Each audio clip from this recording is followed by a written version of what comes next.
喺二戰時候特登喺地圖上邊被消失，點解嘅呢？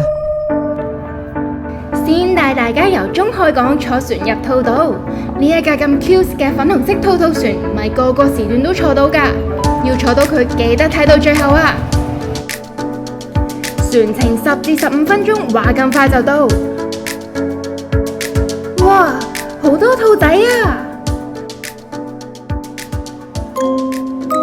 喺大久野島，你冇睇到呢度咁多兔仔咁溫馨咁。其實喺二戰時候，日本皇軍係喺呢一個大久野島秘密興建化工廠、研製芥子氣同催淚氣。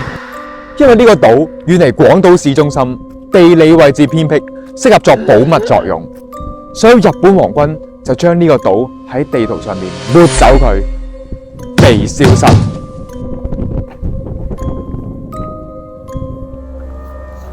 咦？咁點解呢個島咁多兔仔嘅？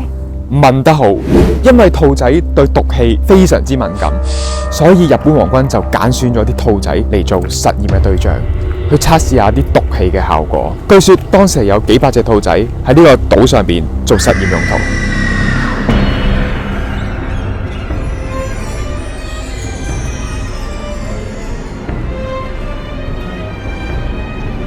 日本政府極力隱瞞呢個計劃，而島上嘅活動成為最高機密。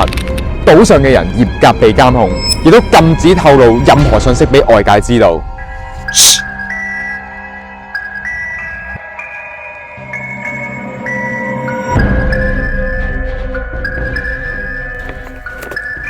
我身後呢個就係當時製毒嘅發電廠，而喺二戰之後，所有嘅製毒設施同埋兔仔已經燒毀咗。一於帶大家走入去呢個發電場。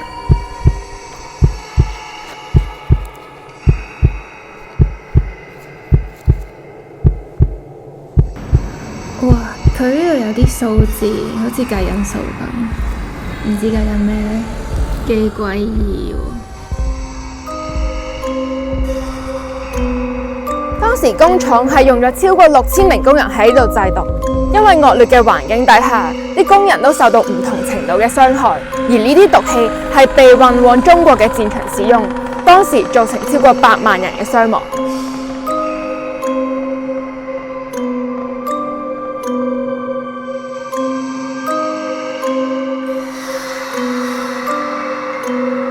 日本政府當年係燒毀晒呢度所有製造毒氣嘅證據，從而去模糊化呢度嘅歷史。呢個島被列為禁地，冇人居住，荒廢咗好多年。所以依家大久野島溫馨嘅背後，佢嘅歷史絕對唔簡單。有隻 BB 喺呢度。姐姐。直到近代，當地有間小學為咗推廣教育，就放咗8隻兔仔喺呢個島上邊。而喺冇天敵嘅情況底下，啲兔仔就喺度繁衍，令到成個島都係兔仔。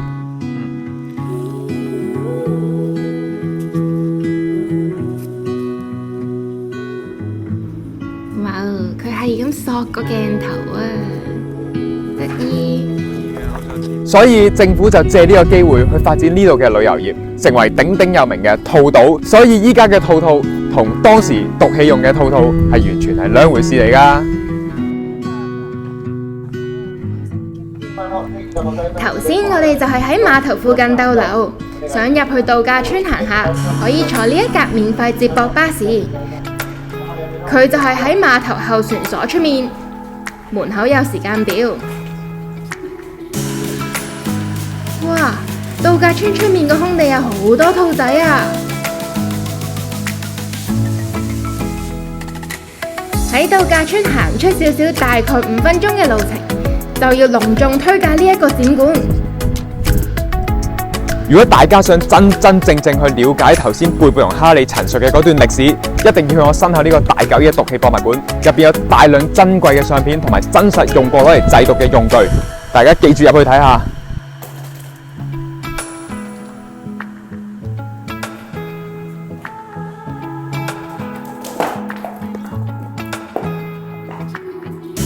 嗱，補充一句，入邊咧係唔俾影相嘅，所以大家好值得入去親身去睇下。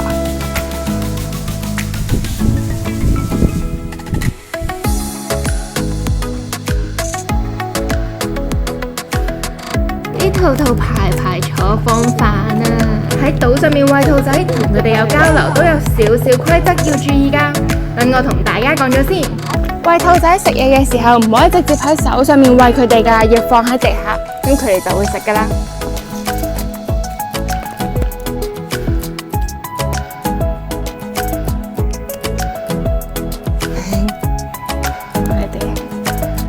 你睇唔到啊！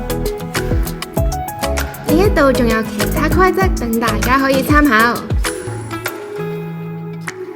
要揾兔兔玩同埋探索大狗野島嘅歷史，究竟點樣登島啊？好簡單，如果係即日來回，可以跟我哋呢一個 schedule， 就會已經幫大家就啱好巴士同埋船程㗎啦。首先，我哋喺8:20就會喺廣島巴士中心搭呢個藝陽巴士輝夜姬號往竹園中海方向，坐1個鐘40分鐘，10:02就會到達中海站。之後行15分鐘就會去到中海港買張船飛，行過去碼頭坐10:25開出嘅船，10分鐘之後就會到㗎啦。順帶一提，船係有2款，一款係大嘅渡輪，如果想搭我哋呢個粉紅色 QT 兔兔船，可以參考官網嘅 timetable， 冇船 logo 嘅班次就係小型粉紅兔兔船啦。島上面亦都可以租單車，方便大家探索島上面嘅景點。我哋逗留咗大概3個鐘，可以坐晏晝1:48嘅船出返去中海，有大概45分鐘可以食少少嘢，之後2:58坐返藝陽巴士返去廣島市中心，返到去就大概4點半左右。頭先嘅巴士同埋船 timetable 就放咗喺 description box 俾大家參考。咁好啦，如果鍾意我哋呢條片嘅朋友，請記得 comment、like 同 subscribe，繼續留意我哋下個旅程啦。